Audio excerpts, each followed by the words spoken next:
안녕하세요. 사연을 부탁해입니다. 오늘의 사연을 소개하겠습니다.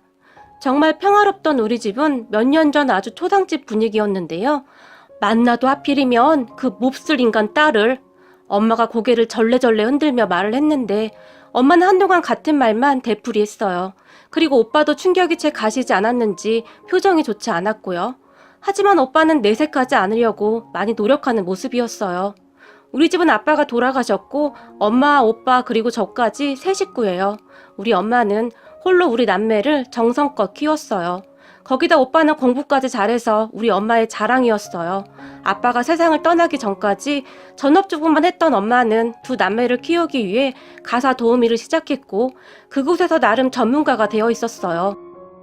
어렸을 때는 그런 엄마가 조금 창피하기도 했었는데 우리 엄마는 자신이 하는 일을 전혀 부끄러워하지 않았어요. 오로지 자식들을 위해 사는 분이었으니까요. 거기다 엄마가 음식 솜씨까지 좋아서 웬만하면 한 집에 오래 일을 하기도 했어요. 엄마는 오랫동안 가사 도우미를 하면서 나쁜 사람보다는 좋은 분들이 더 많다며 항상 감사한 마음으로 사셨어요. 물론 간혹가다 정말 이상한 사람들도 있어서 갖은 수모를 당하고 2달도 못 견디고 나온 적도 있었지만 말이죠. 하지만 그런 사람들은 몇 손가락 안에 든다고 할 정도였으니 많은 것은 아니었어요. 엄마가 아직도 기억에 남는 사람 중에 최악으로 기억되는 사람이 있었는데요. 아주 부잣집 여자였다고 하는데 그냥 돈만 많은 졸부였다고 하는데요. 엄마에게 시시때때로 시비를 걸었다고 했어요. 엄마는 그 여자 이야기를 할 때마다 눈물까지 글썽거리면서 말을 하곤 했는데 여자가 돈만 많지 교양이라고는 찾아볼 수가 없어 라며 혀를 내두르기도 했는데요. 전에 일하던 집이 갑자기 이민을 가게 돼서 엄마는 그 문제의 집으로 일을 하러 가게 되었어요. 그 집에서 일을 하던 어느 날 집에 온 엄마가 아주 살다 이런 여자는 처음이다 라며 한숨을 쉬었는데요. 왜? 라고 묻던 저에게 아니 와이셔츠를 다려놨는데 뭐가 마음에 안 드는지 고함을 지르고 난리를 치지 않겠니? 내가 얼마나 놀랐던지 그동안 일을 하러 다녔지만 이런 사람은 처음이야. 엄마가 한숨까지 쉬면서 말을 했어요. 엄마, 힘들면 일 그만해도 돼. 사실 오빠도 엄마 일 그만했으면 하는 것 같은데. 우리 둘이 버는데 뭔 걱정이야. 그리고 오빠가 좀 잘 나가? 제가 엄마에게 말을 했지만 아직 팔다리 멀쩡하고 일할 수 있는데 놀긴 왜 놀아? 벌 수 있을 때 벌어놔야 나중에 니들한테 손 안 벌리지. 이 엄마 평생의 꿈은 눈 감을 때까지 니들한테 손 안 벌리는 거야. 엄마가 목에 잔뜩 힘까지 주면서 말을 했어요. 그래도 그렇게 스트레스 받으면 그만 다녀도 돼. 좀 쉬엄쉬엄 하라고. 제가 엄마를 달랬지만 엄마는 알았어 라고 말만 할 뿐 제 말을 듣지도 않았어요. 그렇게 엄마는 그 뒤에도 그 집으로 계속 일을 하러 다녔고 퇴근을 해서 돌아오면 항상 지쳐 보였어요. 집에 오자마자 식사도 안 하시고 그냥 주무시기도 했으니까요. 그러던 어느 날 엄마가 집에 일찍 들어왔는데요. 대부분은 저보다 늦게 오는 날이 많아서 엄마 오늘 일찍 끝났네? 오랜만에 내가 맛있는 거 사줄게. 같이 나가자. 라고 말을 하며 엄마의 방문을 벌컥 열었는데요. 엄마가 저를 보더니 화들짝 놀라서는 뒤로 돌아앉으며 엄마 피곤하니까 오늘은 그냥 좀 쉴게. 엄마가 말을 했어요. 그런 엄마의 모습이 뭔가 이상했기에 제가 엄마 등 뒤에 가서 엄마의 어깨를 잡아서 제 쪽으로 돌렸는데요. 엄마 얼굴 왜 이래? 눈은 왜 이렇게 부어있고? 엄마 혹시 울었어? 제가 놀라서 다급하게 물었어요. 아니야. 조금 피곤해서 그래. 엄마가 말을 하고는 급히 침대에 눕더니 이불을 머리까지 뒤집어 써버렸어요. 엄마, 나 화내기 전에 빨리 말해. 얼굴 왜 이래? 엄마가 덮고 있던 이불을 확 제치면서 제가 물었는데 갑자기 엄마가 벌떡 일어나더니 내가 살면서 이런 수모는 처음 겪는구나. 집에 다이아 반지가 없어졌다는데 그걸 나보고 가져갔다고 난리를 치더구나. 내가 그동안 여러 집을 다녀봤지만 그런 막무가내는 처음이야. 엄마가 화를 참지 못하고 다 쏟아내버리며 가슴을 치면서 눈물을 흘렸어요. 그리고 그런 엄마의 말을 듣던 순간 제가 이성을 잃어버렸고 그래서 그 여자가 엄마한테 어떻게 했어? 제가 엄마를 재촉했고 내가 안 가져갔다고 하는데도 나보고 오리발을 내민다느니 이래서 사람을 잘 들여야 한다느니 하면서 내 뺨을 올려붙이지 않니? 내가 참 황당해서 할 말이 없더구나. 분했던지 엄마가 손바닥으로 침대를 내리쳤는데요. 뭐? 지금 뭐라고 했어? 엄마 뺨을 어떻게 했다고? 이런 미친 인간이 있나? 제가 흥분을 한 채 소리를 질렀고 그 순간 제 성격을 잘 알고 있던 엄마가 아니야. 그래서 나중에 찾았대. 잘못 알고 있었대. 라며 말을 바꿔버렸는데요. 다 필요 없어. 거기 어디야? 그 집구석 어디냐고? 내가 오늘 가서 다 뒤집어 엎어버릴 거야. 감히 우리 엄마한테 손을 대? 어디냐고? 저는 이미 이성을 잃어버린 차였고 저를 보던 엄마는 안절부절 못하고 있었는데요. 민정아, 진짜 별일 아니야. 그러니까 그냥 좀 넘어가자. 엄마가 저를 보며 애원하다시피 말을 했어요. 아니, 그런 사람들은 절대 그냥 두면 안 돼. 사람 무서운 줄 알아야 한다니까? 그러니까 그 집 어디야? 당장 앞장서. 제가 엄마를 다그쳤고. 됐어. 됐다니까? 엄마가 저를 말렸고. 아니, 나는 안 됐어. 엄마가 왜 이런 취급을 받아야 하냐고. 엄마 지금 안 일어나면 나 오빠한테 전화해서 오빠 보고 해결하라고 할까? 엄마한테 그런 거 법적으로 해결하라고 해? 그렇게 해? 제가 엄마에게 다시 화를 내버렸어요. 저도 그러고 싶지 않았지만 그 정신 나간 여자가 엄마에게 그런 짓을 했다고 하는 순간 저는 이미 이성을 잃어버렸거든요. 그 순간 말이죠. 감히 우리 엄마를? 가만 안 둬. 그 생각만이 머릿속에 가득했어요. 그렇게 제가 오빠에게 말을 하겠다고 하자 엄마는 소스라치게 놀랐는데요. 엄마는 아마도 오빠가 엄마 문제로 신경을 쓰는 것에 대해 걱정을 하고 있는 듯 했어요. 오빠가 알면 오빠도 제 성격 못지않아서 가만 안 있을 게 뻔했거든요. 그리고 사실 말이죠. 어떤 자식이 엄마가 그 꼴을 당했다는데 가만히 있겠습니까? 거기다가 도둑으로 의심까지 받았다는데 말이죠. 엄마는 그렇게 오빠라는 말이 나오자마자 이불을 걷어차고 일어났는데요. 아이고, 그 성질머리하고는 지혜비 닮아서 그냥 참지를 못해. 알았어. 내가 지금 그 집에 같이 갈 테니까 너 네 오빠한테는 절대 아무 말도 하지 말아야 해. 알겠어?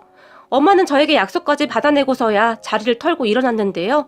그리고 저는 엄마와 함께 그 집으로 쳐들어갔어요. 엄마가 배를 누르자마자 문이 열렸고 표독스럽게 생긴 여자가 팔짱을 낀 채 아줌마가 웬일이에요? 아까 오늘까지만 하고 간다고 했잖아요. 엄마에게 물었어요. 그런 여자의 말에 엄마가 저기 그게 말이죠? 라고 말을 꺼냈는데 제가 그런 엄마를 밀치고 그 여자 앞으로 다가갔는데요. 누구죠? 그 여자가 저를 보며 물었어요. 저는 여기 이분 딸입니다. 제가 그 여자를 쏘아보며 말을 했고 아, 그렇군요. 그런데 웬일이죠? 그 여자가 아무렇지도 않게 물었어요. 제가 여기 온 이유를 되게 잘 알고 있지 않나요? 제가 그 여자에게 따지듯이 물었어요. 제 목소리가 컸던지 제 또래의 여자아이가 엄마 누구야? 라며 방에서 나왔고 별거 아니야. 넌 들어가 있어. 라며 그 여자가 딸에게 말을 하고 있었어요. 그리고 제가 우리 엄마 얘기 들어보니 오늘 그쪽이 우리 엄마 뺨을 올려붙였다면서요? 그것도 도둑 취급하면서요. 날이 잔뜩 선 채 물었어요. 네, 그런데요? 그 여자가 뻔뻔하게 대답을 했고 그 반지를 우리 엄마가 가지고 갔다라는 증거라도 있어요? 아니, 그래서 아까 내가 찾았다고 했는데 그럼 된 거 아니에요? 여자는 뭐가 문제냐는 듯이 저를 이해할 수 없다는 표정으로 바라봤어요. 저기요, 오해를 했으면 사과를 해야 할 거 아닙니까? 우리 엄마 뺨까지 올려붙였다면서 그렇게 말하면 끝나는 겁니까? 제가 여자를 째려보며 다시 말을 했어요. 그런데 그런 우리를 지켜보던 그 여자 딸이 맞을 짓을 했으니까 맞은 거지 별것도 아닌데 와서 시끄럽게 해? 라는 말을 했어요. 그 말에 화가 머리끝까지 나게 되었고 그 순간 제가 그 여자의 뺨을 날려버렸어요. 그 모습에 그 여자 딸뿐만 아니라 우리 엄마도 놀라 있었는데 너무 놀란 나머지 입을 다물지 못했는데요. 자, 니네 엄마도 맞을 짓을 해서 맞은 거네? 그럼 쌤쌤이네? 제가 그 딸을 노려보며 말을 했는데 진짜 미친 거 아니야? 너 신고할 거야? 엄마, 오늘 김 기사 어디 갔어? 라고 말을 하며 전화기를 들었는데 아주 싸가지가 없더라고요. 집에서 일하는 사람들을 그냥 다 자기 밑으로 보는 것 같았어요. 김 기사가 뭡니까? 나이도 한참 어린 것이. 제가 그 여자 딸을 보며 신고해! 다 같이 경찰서 가면 되겠네? 라고 말을 하며 주머니에 있던 핸드폰을 꺼내서는 지금까지 녹음된 내용을 다 들려줬어요. 그리고는 어때? 다 같이 조사받으면 되겠네? 그지? 거기다 우리 오빠가 꽤 유명한 변호사라 당신들도 만만치 않을 거야. 제가 그 둘을 비웃으며 말을 했어요. 그런 제 말을 듣던 그 여자가 사태 파악이 되었던지 딸을 보며 당장 전화기 내려놔! 라고 말을 하더니 저를 다시 보며 그래서 뭘 어쩌겠다는 거예요? 그리고 오빠가 변호사 맞아요? 여자가 갑자기 존댓말까지 사용하면서 말을 했어요. 갑자기 태도가 바뀌었네요. 태세 전환이 아주 확실하네요. 우선 우리 오빠는 변호사가 맞고요. 당신이 지금 우리 엄마한테 사과하지 않으면 우리 오빠한테 이 녹취록 그대로 다 보낼 거예요. 우리 오빠도 저처럼 보통 내기가 아니라서요. 죽어라 공부만 한 사람이라 원칙대로 하는 사람이거든요. 둘 다 쌤쌤이니까 당신도 준비하면 되겠네요. 제가 다시 비웃으며 말을 했어요. 제 말에 그럼 내가 어떻게 하면 되냐고요? 그 여자가 물었어요. 우리 엄마한테 사과하라고요. 오늘 일 다 사과하세요. 제 말을 듣던 그 여자가 주먹을 꽉 쥔 채 입술을 부들부들 떨었는데요. 싫어요? 그럼 우리는 이만 갈 테니까 나중에 보시죠. 돈 많은 집이니까 변호사는 있을 테고 준비나 잘하세요. 저도 녹취록으로 준비하고 있을게요. 딸 목소리까지 들어가서 더 금상첨화네요. 라고 말을 하고는 제가 뒤를 돌아섰는데 잠깐만요. 해요. 한다고요. 하면 되잖아요. 여자가 울상을 지으며 말을 했어요. 그리고 그 여자가 엄마에게 죄송해요. 아까는 제가 실수했어요. 라며 건성으로 사과를 했어요. 우리가 지금 그딴 사과 받으려고 여기까지 온 줄 알아요? 됐어요. 없던 일로 하시죠. 라며 제가 다시 뒤를 돌아섰는데요. 죄송해요. 제가 잘못했어요. 제가 기분이 안 좋은 걸 아줌마한테 화풀이 한 거예요. 죄송해요. 라고 사과를 했어요. 그런 여자를 보며 제가 앞으로 똑바로 사세요. 그리고 따님 교육도 똑바로 시키시고요. 앞으로 얼굴 볼 일 없으니까 상관없지만요. 라고 말을 한 뒤 제가 돌아섰는데 모녀가 아주 어찌나 싸가지가 없던지 말이죠. 그런 우리를 보던 딸이 엄마, 근데 저 사람 오빠가 변호사인지 확인 안 됐는데 그렇게 저자세로 나갈 필요가 있어? 제가 엄마 얼굴을 어떻게 했는데 이렇게 저자세로 나가? 속은 거 아니야? 몰라. 그리고 만약 진짜면 어쩔 거야? 괜히 시끄럽게 해서 네 아빠 알면 난리나. 네 아빠 성격 몰라? 그러니까 너는 오늘 있었던 일 아빠한테 입도 뻥끗하지 마. 둘 다 쫓겨나는 수가 있어. 라고 둘이 쑥덕거리는 소리가 들려왔어요. 그리고 제 옆에 따라오던 엄마가 내가 자식은 참 잘 키웠어. 라며 생긋 웃었어요. 그걸 이제 알았어. 제가 엄마에게 말을 했는데 저기 민정아, 근데 녹음할 생각을 어떻게 한 거니? 네가 보통 얘기가 아닌 것은 알고 있었지만 엄마도 깜짝 놀랐다. 엄마가 고개를 절레절레 흔들며 물었어요. 엄마 아들 변호사잖아. 오빠가 맨날 증거 그러고 다니잖아. 혹시 몰라서 준비한 거야. 보통 여자가 아닐 것 같길래. 라고 말을 하며 제가 차에 올라탔는데 어휴, 내 자식들이지만 아주 무섭다, 무서워. 누구랑 결혼할지 몰라도 네 남편 될 사람이 어디 무서워서 살겠니? 라며 엄마가 큰 소리로 웃었어요. 그리고 엄마와 약속한 대로 오빠에게는 그 일에 대해서 절대 말을 하지 않았어요. 오빠 성격에 속상해하면서 저보다 더 방방 뛸 것을 알고 있었으니까요. 엄마는 그 뒤에 다른 집에 가서 일을 했는데 그 집 사람들은 괜찮았던지 아주 만족해했어요. 그리고 그 일이 있은 지 한 2년쯤이 지났을까요? 오빠가 결혼을 하겠다며 여자친구를 집에 데리고 왔어요. 오빠 말로는 같은 변호사 친구가 소개해줬다고 했는데 오빠 여자친구는 미국에서 꽤 오랜 시간 동안 공부를 하다가 한국에 들어왔다고 했어요. 우리는 같이 식사를 하면서 혹시 우리 엄마 직업 알아요? 제가 오빠 여자친구에게 물었어요. 그런 제 말에 네? 아니요? 잘 모르는데요. 그리고 그런 우리 대화를 듣던 오빠가 내가 말 안 했었나? 우리 엄마가 가사 도우미 하신다고 전에 말했던 것 같은데 여자친구에게 말을 했지만 그 일을 아직도 하시는 거예요? 오빠가 변호사인데 그만하셔도 되지 않나요? 전에 얼핏 듣긴 들었는데 저는 지금도 그 일을 하시는지 몰랐어요. 오빠 여자친구가 놀라서 말을 했어요. 그 말이 조금 거슬리긴 했지만 틀린 말은 아니었기에 그냥 아무 말도 하지 않았어요. 사실 오빠와 저도 엄마가 일을 그만했으면 하고 항상 생각하고 있었으니까요. 평생 고생하셨으니 이제는 좀 쉬셨으면 했어요. 거기다 오빠가 변호사인데 주변의 시선도 좀 좋지 않았고요. 그때 저는 오빠 여자친구의 그런 반응에 그렇게 썩 기분이 좋진 않았지만 그럴 수도 있다고 생각했기에 크게 상관하지 않았어요.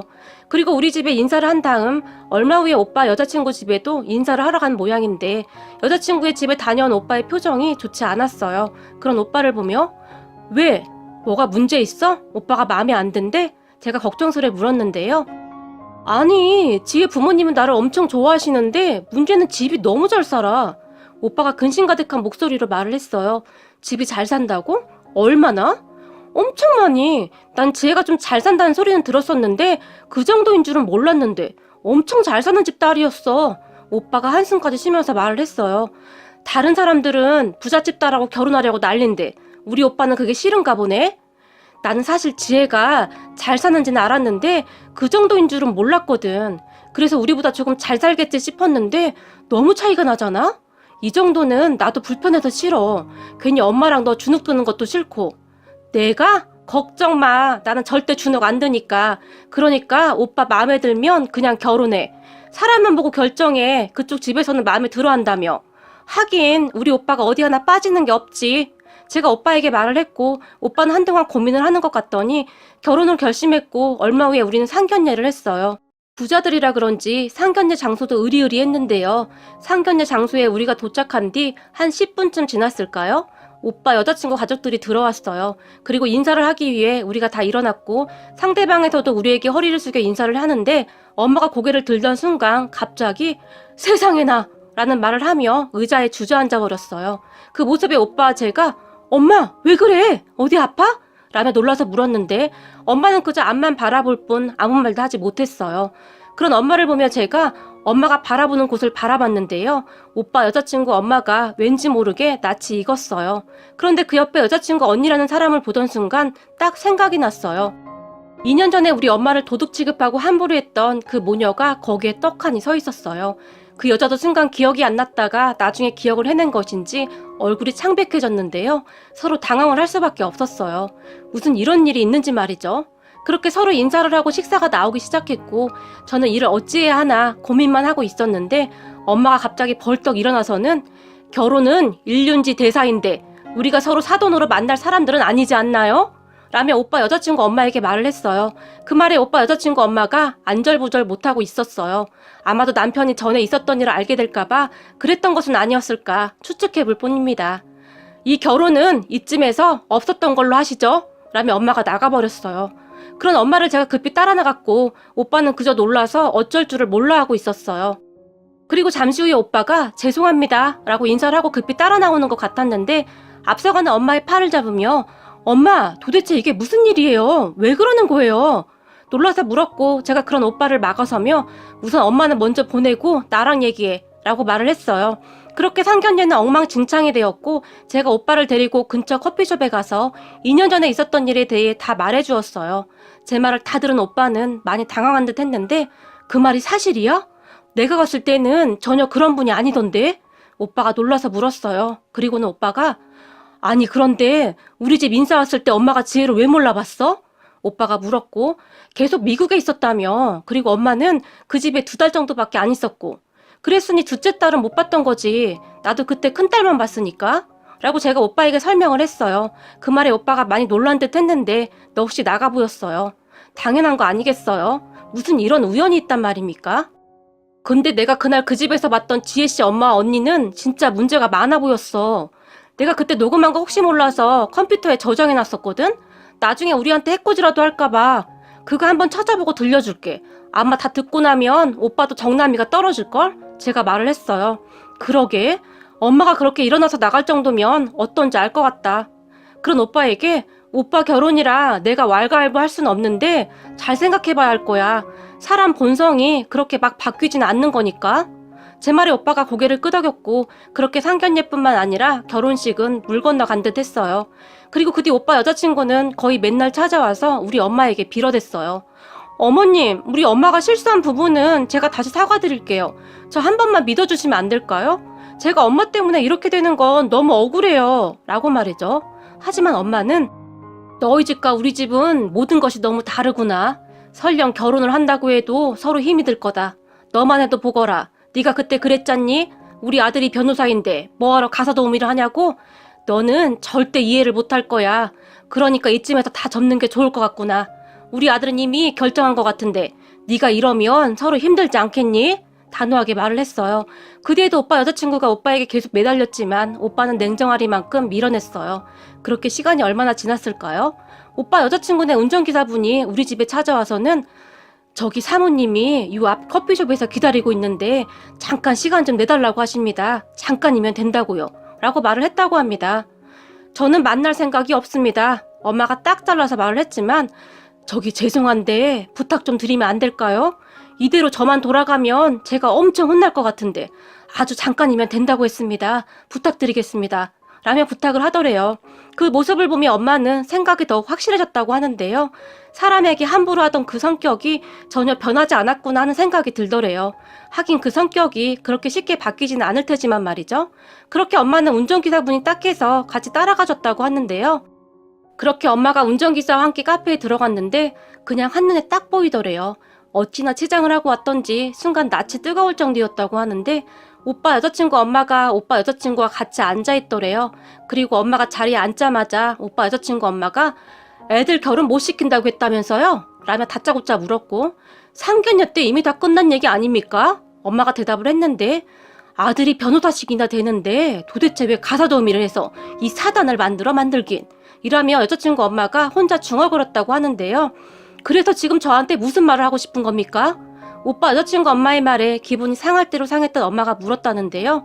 그때 가사도우미 했을 때 저한테 아들이 변호사라는 말은 왜 안 했어요? 그때 그 말만 했어도 이 사단은 안 났을 텐데. 그게 뭐가 중요한가요?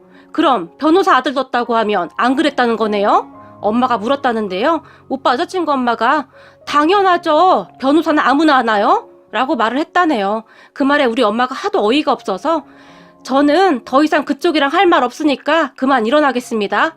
벌떡 일어났는데요. 저기 말이에요.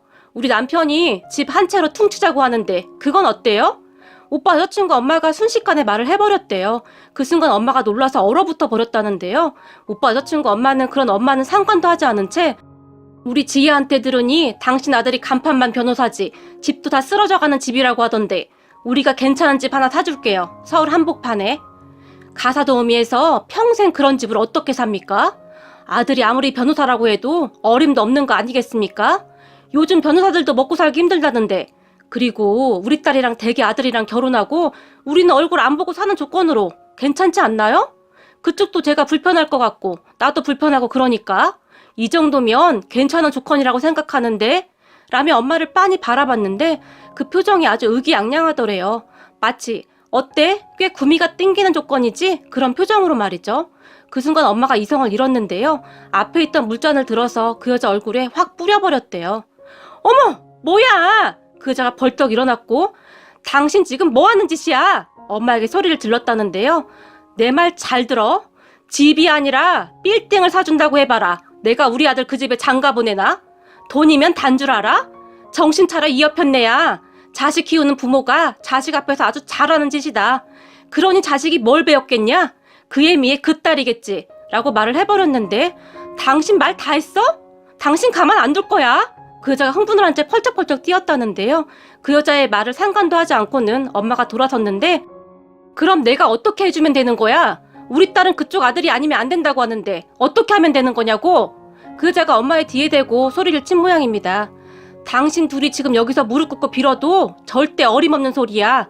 그러니까 당신 딸 빨리 단념시킬 생각이나 해. 어디 인간 같지 않은 것들이 귀한 우리 아들한테 달라붙긴. 엄마가 큰 소리로 말을 해버렸다고 하는데요. 그런 엄마를 보며 지금 우리 남편까지 알게 돼서 우리 남편이 이 결혼 파토나면 나랑 이혼한다고 난리인데 어떻게 다시 생각 좀 해주면 안 될까요? 그 여자가 갑자기 불쌍한 표정으로 말을 했다고 하는데요. 그 기센 여자도 남편이 무섭긴 했던 모양입니다. 그리고 그날 밤 우리 엄마가 녹음된 내용을 들려줬는데요. 오빠가 와, 내가 이런 집구석이랑 결혼을 하려고 했다고? 내가 미쳤었구나 라며 기겁을 했어요. 그렇게 그 집과는 완전히 끝이 나버렸어요. 그리고 한 1년쯤이 지났을까 오빠가 지금의 새언니를 데리고 왔어요. 그런데 이게 말이죠. 자라보고 놀란 가슴 소뚜껑 보고 놀란다고 엄마가 엄청 긴장을 하더라고요. 하긴 저는 그런 엄마의 마음이 이해가 되긴 했어요. 그렇게 집안에 들어선 새언니의 첫인상은 나쁘지 않았고 엄마에게도 잘하는 듯 했어요. 같이 식사를 하면서 혹시 우리 엄마 직업 알아요? 제가 새언니에게 물었어요. 이제는 그저 습관처럼 묻고 있었네요. 그런 제 말에 네? 아, 가사도우미 하신다고 오빠한테 들었어요. 정말 열심히 사셨다고 오빠가 엄청 자랑했어요. 그리고 저도 참 대단하다고 생각해요. 어머님 진짜 멋지세요. 라며 수줍게 웃었는데 저도 모르게 콧등이 시큰해지더라고요. 그때 새언니의 표정을 봤을 때 아부성 발언은 아닌 것 같았거든요. 그 말을 듣고 제가 오빠를 보며 어디서 이런 복덩이를 모셔왔을까? 라며 살짝 웃었는데 아가씨, 그럼 저 통과인 거예요? 새언니가 잔뜩 긴장한 채 물었어요. 뭘요? 제가 놀라서 다시 물었는데 오빠가 여동생 진짜 무섭다고 잘 보이라고 했거든요. 라며 다시 웃었어요. 그 말에 우리 모두 큰 소리로 웃었는데요. 새언니는 그저 순수해 보였어요. 고생을 많이 하고 자란 것 같지 않아서 그런지 오빠와 저처럼 억세 보이지도 않았고요. 우리는 뭐든지 죽자 사자 달라드는데 새언니는 뭐랄까요? 우리보다는 조금 여유가 있어 보인다고 해야 할까요? 그랬던 것 같아요. 그리고 그 착하디 착한 사람이 현재 우리 새언니가 되었고 말이죠. 비온 뒤에 땅이 굳는다고 새언니는 정말 좋은 사람이에요. 좋은 집안에서 잘 교육받고 자란 사람 티가 나는 그런 사람이에요. 친정에 돈이 있음에도 불구하고 절대 티도 내지 않고 정말 검소하기도 했고 심성이 워낙 착해서 엄마는 그런 새언니를 그렇게 예뻐할 수가 없어요. 새언니는 엄마를 보며 어머님, 자식들 이렇게 키워놨으면 이제 좀 쉬셔도 돼요. 저희가 어머님 책임질 능력 정도는 돼요. 아가씨한테 들으니 자식들한테 절대 짐이 안 되고 싶다고 하셨다는데 너무 안 그러셔도 돼요. 저도 돈 잘 벌고 어머님 아들도 돈 잘 버는데 이제 좀 쉬엄쉬엄 하세요. 라고 새언니가 말을 해줬어요. 그 말에 엄마의 눈시울이 붉어질 정도였는데요. 새언니는 항상 그렇게 말 한마디 한마디를 예쁘게 하는 사람입니다. 그런 새언니를 보며 문득 그때 오빠 전 여친의 집안의 실체를 모르고 결혼을 했다면 어떻게 되었을까 하는 생각이 들었어요. 어쩌면 그때 엄마가 그 집 가사 도우미를 갔던 것이 천운이 아니었을까 하는 생각이 들 정도로 말이죠. 오늘의 사연은 여기까지였습니다. 즐겁게 보셨다면 구독, 좋아요 부탁드립니다. 고맙습니다. 특성상 로테이션 근무이고 그날은 하필이면 주말 출근 나이트 근무입니다. 그리고 남편 직장은 요즘 최고조로 바쁘시기라 연차 월자 못 뺍니다.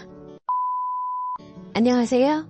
후기는 작성할 생각이 없었는데 요청이 많아 작게나마 써보려 해요. 결론부터 말씀드리면 집들이 겸 환갑잔치를 했습니다. 사이다 무기가 아니라 면목 없네요. 댓글을 보고 친정으로 피신해 있을까도 생각해서 친정엄마한테 전화했는데 저희 엄마도 어쩔 수 없는 옛날 사람인가 봐요. 언젠가 한 번은 거쳐야 하는 일이라며 눈 딱 감고 하랬어요. 결국 몇 날 며칠 생각에 생각을 거듭하다 큰맘 먹고 하게 됐습니다. 저와 남편이 없는 집에 손님들 알아서 놀다 가라 하기엔 너무 찝찝했고 무작정 잠시 타기에도 뒷일이 걱정됐어요. 저는 제가 생각했던 것보다 훨씬 겁쟁이였나 봐요. 당일에 그냥 삼겹살만 몇 덩이 사다 놓고 다른 장은 하나도 안 받은 채 손님들을 맞이했어요. 물론 상도 안 차려두고요. 어머님이 장을 다 봐오시긴 했어요. 그리고 환급상도 어머님과 외숙모분이 거의 다 차리셨어요. 저는 요리 일도 모르는 요리 무식장인 척하며 주방 도구가 어디 있는지 알려드리고 구경만 했죠. 정말 바닥에 신문지 깔아드리고 어머님이 보내주신 꽃무늬 그릇들을 꺼내 해결했습니다. 저녁 식사 뒤처리는 다행히도 집에 식세기가 있어 쉽게 했어요. 저녁 식사가 밤늦게 끝난 후에도 손님들 모두 잘 생각을 하지 않으셔서 저는 그냥 먼저 자러 들어가겠다고 하고 방으로 쏙 들어와 쉬었습니다. 아침 식사는 제가 그래도 남편 낳아준 어른인데 미역국 정도는 끓여드리자 싶어 미역국 끓이고 나머지 반찬들은 퇴근하고 온 남편한테 만들라고 해서 대충 먹었어요. 아침 식사 뒤처리도 대부분 남편이 했습니다. 아무튼 저희 집에서 그렇게 한바탕 하시고는 인근에 식당 빌려 잔치 한 번 더 하고 가셨어요. 어머니께는 내려가실 때 확실히 말씀드렸어요. 이제 저랑 의논하지 않고 마음대로 쉬는 집을 약속 장소로 잡지 마시라고. 만약 또 이런 일이 있다면 저는 이혼도 마다하지 않으려 해요. 이번 한 번으로 충분하니까요. 다들 조언 주셔서 너무너무 감사합니다. 비록 고구마 후기이지만 현실과 감정에 타협한 내적 싸움의 결과랍니다. 아, 그리고 또 웃긴 에피소드가 하나 있어 덧붙일게요. 제가 집들이 선물로 뭘 받은 줄 아세요? 제가 전빵 몇 개와 참치 통조림 몇 개입니다. 게다가 선물 세트로 나온 통조림 아니고 마트 비닐봉지에 담긴 통조림 낱 개예요. 환급상 아무것도 준비하지 않길 천만 다행이었어요. 이번 일로 계산적인 걸 떠나서 시댁과 시위가에 정이 뚝 떨어지게 되었네요. 안녕하세요. 저는 3남매 중 중간이고 저만 여자고 오빠와 남동생이 있어요.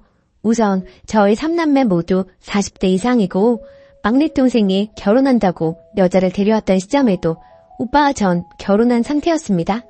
벌써 10년이나 된 이야기고 그때 남동생이 30대 초반 3살 연하 여자를 데려와서 결혼한다고 했는데 그 여자분 집안도 잘 살고 인사 오래 얼굴도 예뻤고 회사도 괜찮았던 걸로 기억해요.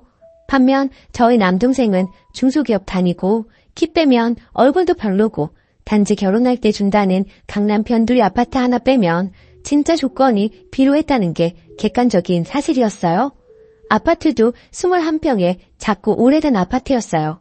그런데도 우리 부모님은 상견례까지 하고 갑자기 강남 아파트 세입자 핑계를 대고 거짓말하시며 동생 내외를 데리고 1년만 산다고 아득바득 우기더니 결국 둘을 파혼하게 만들더라고요. 그런데 하도 남동생이 죽는다고 매달리니까 그 여자분이 마음이 약해져서 다시 잘해볼까 하는 마음으로 노력하려는데 또 저희 어머니가 전화해서 말도 안 되는 소리를 하셨나봐요. 내가 너희들이 또 싸울지 어떻게 하니? 네가 나한테 믿음을 줘야지 내가 허락을 해주지. 10년 동안 나한테나 아들한테 잘하는 모습을 보여주면 그때 아파트에 들어가서 살게 해줄 거다. 강남 아파트는 아무나 있는 줄 아니? 요새 젊은 사람들 하우스포라고 해서 은행에서 집 빌리고 젊음 다 바쳐가면서 집 가주려고 하는 거 알지? 너희는 얼마나 좋니? 하시며 얼토당토하는 소리를 하시고 그 전에는 원룸이나 임대아파트 살라고. 근데 그것도 불가능한 게 남동생은 모아놓은 돈은 없지만 그 여자분은 증여받고 본인이 모은 돈이 그 당시에 4억 정도 넘나? 그래서 임대아파트도 못 들어가는 상황이었어요. 떡하니 아파트 한 채 가지고 있는 여자한테 그 필요한 아파트 하나 들이밀며 협박 아닌 협박을 하던 저희 엄마였죠. 그래서 금융재산 내역까지 떼와서 이만저만해서 힘들다 어쩐다 하니까 그럼 그 돈으로 집 얻어서 10년 이상 애 낳고 알뜰하게 사는 모습 보여주면 인정하겠다고 그러다가 결국 여자분이 친정부모님 생각해서 포기하겠다고 했어요. 전화번호까지 바꾸고 남동생과 헤어졌는데 남동생하고 연락할까봐 저희 엄마가 먼저 전화번호 바꾸라고 하셨다네요. 그 뒤로 당연히 남동생은 폐인돼서 그나마 다니던 중소기업도 때려치우고 술 마시고 빚 만지고 엉망진창으로 살기에 10년간 집에서 그 빚만 갚아준 게 거의 1억입니다. 그나마 그때 다니던 회사 계속 다녔으면 지금쯤 300 이상 벌고 있었을 텐데 아직도 200 조금 넘게 받아서 매일 술 먹고 빚지며 하루하루 희망 없이 살고 있습니다. 반면 그 여자분은 시집가서 아기 낳고 매우 잘 살고 있다고 하더라고요. 당연히 그럴 만한 게 10년 전에도 결혼할 때 4억이나 해오려는 여자였는데 그때 당시 강남 변두리 아파트 가격 4억 조금 넘었거든요. 시집갈 때 엄청나게 잘해가서 몇백 억대 집안으로 갔는데도 엄청나게 시댁에서 예뻐하고 잘 산다고 남동생이 건너 들었다 하더군요. 결국 남동생만 아직 결혼도 못하고 애도 없고 돈도 못 모으고 직장도 변변치 않은데도 우리 부모님은 아파트값 올랐다고 정신 승리하는데 제가 기가 막혀서 한마디 했어요. 걔는 시집갈 때 10억도 넘게 해갔다는데 그리고 시집간 집안은 몇백 억대 집안이고 걔네 친정이 우리 집보다 잘 사는데 아파트값 모르는 게 대수겠어? 남동생이랑 그때 결혼이나 잘 시키지 라고 했다가 집안 재산 호시탐탐 노리는 큰오빠랑 부모님께 뒤지게 욕먹고 손절 당할 뻔했네요. 아니 제 말 틀린 거 있나요? 부모님도 답답하지만 집에서 뜯어갈 만큼 뜯어가 놓고도 호시탐탐 노리면서 말도 안 되는 얘기도 다 지당하신 말씀이라고 편드는 큰오빠도 이해 불가고 나한테는 동생이지만 부모님 본인에게는 아들인데도 진짜 그렇게 생각하시는지 너무 답답해요. 추가. 저희 부모님 거주 중 서울 3층 단독주택 거주층 빼고 월세 받음, 시골 땅세 받음, 연금으로 사실만 합니다. 저랑 오빠는 지원 많이 받아서 남동생 목으로 작은 아파트 해놓은 것이라고 자주 이야기했으나 결정적으로 결혼한다고 하니 파투 낸 거고요. 그리고는 그 후로 현재까지 아파트 가격 조금씩 오를 때마다 팔고 현금 넣어두고 쓰시라고 큰오빠가 부모님 꼬시는 중입니다. 저는 그러면 부모님 세금 부담 늘고 진짜 막내가 장가가든 못 가든 집 한 채는 온전히 해줘야 하는 거 아니냐고 반대했어요. 솔직히 우리 집안 장남 우쭈쭈 하는 집안 맞고 그 장남이 좀 양심 없는 것도 맞습니다. 큰오빠 결혼할 때 서울 아파트 30평대 사주셨어요. 조카 낳고 이사 갈 때 몇천에서 1억가량 여러 번 지원해 주셨고요. 심지어 큰오빠 처가에 집 없다고 인천에 빌라를 사주었는데 지원 당시 8천만 원이었습니다. 저 시집갈 때 2억가량 혼수 집값 보태라고 지원해 주었고요. 아무튼 남동생이 좀 안쓰러워요. 얼른 정신 차리고 남동생도 제대로 살고 결혼도 하고 그랬으면 좋겠는데 희박해 보이네요. 누나로서 안타까운 마음이 들다가 문득 생각나서 글 적어봅니다. 댓글. 이 집은 부부가 원수로 만난 게 아니라 부모와 자식이 원수로 만났네요. 근데 웃긴 건 둘째, 셋째가 부모와 인연을 끊어도 첫째가 부모에게 원수 갚아줄 것 같아요. 요리조리 돈 다 빼먹고 나면 먹튀할 것 같아 보이는데요. 댓글 2. 장남은 장남이라고 대접받고 님은 하나뿐인 딸이니까 그래도 챙김 받은 것 같고요. 막내 아들이 안 아픈 손가락인가 보네요. 아들, 딸 낳고 나니 안 아쉬운 아들이요. 부모님 혼내지 마시고 님이 측은지심으로 설득해 보셔요. 우리 응능이 불쌍하지 않느냐 이런 식으로요. 오히려 그런 게 부모님께 먹힐 수도 있어요. 님도 오빠한테 재산 뜯긴 부모님 떠맡지 않게 조심하시고요. 두 번째 사연. 좋은 시어머니인 줄 알았는데 간섭이 너무 심하네요. 안녕하세요. 염치 없지만 얼굴도 모르는 분들께 고견 바라며 글 써보겠습니다. 저는 비혼에 가깝게 살다 결혼한 지 2년 반이 되었습니다. 그 사이에 아가도 한 명 낳았고 현재 생후 50일 넘어갑니다. 시가 구성원은 시아버지, 시어머니, 그리고 남편 아래로 9살 차이 나는 시누이가 있어요. 성격은 시아버지, 시누이는 좋게 말해 무던한 스타일입니다. 무관심이 더 맞을 수도 있겠네요. 물에 술 탄 듯, 술에 물 탄 듯. 시어머니는 일단 정신이 없어요. 나머지는 읽고 판단해 주시길 바래요. 결혼해서 너희 둘만 잘 살면 된다 하시는 시어머니 발언에 시가를 잘 만난 줄 알았어요. 어버이날, 명절, 생신에만 만났고 전화 연락은 하지 않았거든요. 주변에 연락 스트레스가 있었던 기혼자들이 많았기 때문에 정말 난 시댁을 잘 만났나 보다 생각하게 됐어요. 또 남편 말로는 시어머니가 저를 어렵게 생각하신다 해요. 제가 키도 크고 인상이 좀 센 편이거든요. 신혼 때 제가 출근해서 집에 없는 사이 시어머니께서 몇 번을 집 청소해놓고 가시길래 정말 깜짝 놀랐어요. 결국 남편 잡고 불만을 토로했죠. 회사 남자 직원들한테 고민 토로했더니 저를 놀리더라고요. 남자 직원들조차 이해 못하는 그런 상황이었던 거죠. 시어머니는 남편이 결혼 전 자취할 때 그렇게 하고 가셔서 남편은 처음에 기분 나빠하는 나를 이해하지 못하다가 제가 이해시키고 또 이해시켜서 결국 시어머니 못 오시게 했어요. 나중에 친가친척 결혼식 때 만났는데 식사하다가 다른 친척에게 본인 울었다고 말씀하시더라고요. 그 이후로 조용히 살았어요. 그런데 문제가 또 발생했습니다. 제가 출산하면서 아기 낳으러 집 비운 동안 남편이 시아버지께 욕실에 세면대 고장난 부분을 고쳐달라고 부탁했고 저도 세면대만 고쳐 놓았을 거라 생각했어요. 시어머니가 시아버지께서 우리 집 간다 하니 따라오셨나 보더라고요. 그런데 집에 와보니 시어머니가 서랍장을 사다 놓은 거예요. 솔직히 거지 같진 않지만 딱 봐도 중고이고요. 원래 쓰던 서랍장은 망가뜨려 놓아서 복도에 나와 있고 쌀 넣어놓는 가구 위치도 바꿔놓고 싱크대랑 욕실에 처음 보는 수세미들이 있고 탄장엔 처음 보는 믹서기가 있었는데 집에 처박혀 있던 것 같은 사용감이 있고 조금 더러운 중고였고요. 또 그릇들도 있었는데 믹서기와 같은 상태였고 새 것 아니었어요. 바디워시를 다른 두 제품을 한 통에 섞거나 용기 겉면에 매직으로 바디워시라고 써놓았더라고요. 저는 제가 없는 동안 집 인테리어가 바뀔 정도의 변화는 예상도 못했고 남이 쓰던 것 같은 상태의 물건들을 쓰고 싶지도 않았어요. 남편이랑 결국 또 싸웠어요. 위에 언급한 것들 볼 때마다 우라통이 터지고 안 그래도 출산은 모든 것이 처음이라 어렵고 신생아라 저는 좀비 상태로 지낸다고 힘든데 그것들이 보일 때마다 울분이 올라오더군요. 어찌저찌 그냥 버티면서 지내다가 아기는 한번 보여드려야겠다 싶어 어느 날은 초대를 했어요. 집에 들어오자마자 18리터 정수기 통을 주시며 여기다 쌀을 넣어둬라 그래야 벌레 안 생긴다 하시고 샤워 수건을 주면서 이거 긴 거다 목욕할 때 이걸로 씻어라 멸치 액젓을 주면서 이거 김치찌개에 넣으면 맛있다 등등 정신없이 속사포처럼 쏟아내시더라고요. 정말 표정 관리하느라 힘들었어요. 아기를 한 번씩 안겨드리고 잠깐의 대화를 나눴어요.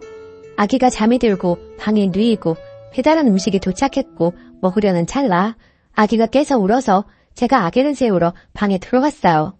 아기가 낯선 사람들이 와서인지 잘 못 자더라고요. 거실에서 시끄럽게 하기도 했어요. 방 안에 들어가 있으니 시어머니가 찬장도 열고 그릇이 어쨌니 냉장고도 열고 남편한테 본인이 한 된장찌개 먹었니 하면서 살림을 다 건드리더라고요. 정말 나가서 싸울 뻔했어요.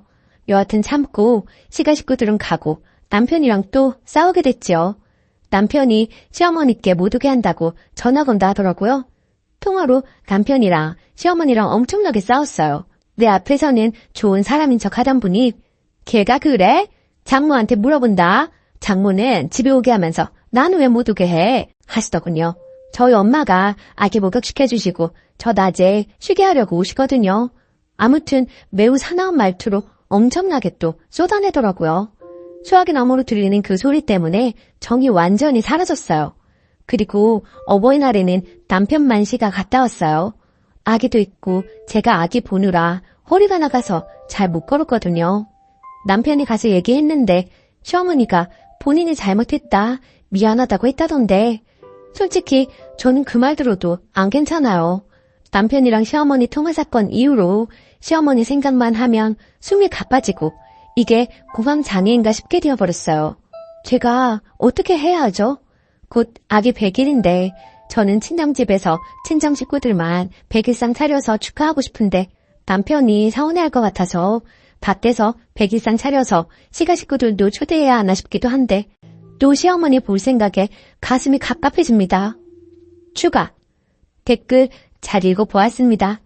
제가 너무 예민하다는 분들도 계시고 자꾸 물어보지도 않고 남의 사연 간섭하는 시어머니가 너무하다는 분들도 계시네요. 사실 전 친정엄마가 그래도 싫을 것 같거든요. 시어머니라서 참다 보니 더 터진 것 같기도 하네요. 그리고 시어머니가 인정 욕구가 강해요. 본인이어야지만 된다는 생각이 있으신 것 같아요. 그리고 제가 볼 땐 시어머니 살림 잘하는 편도 아닙니다.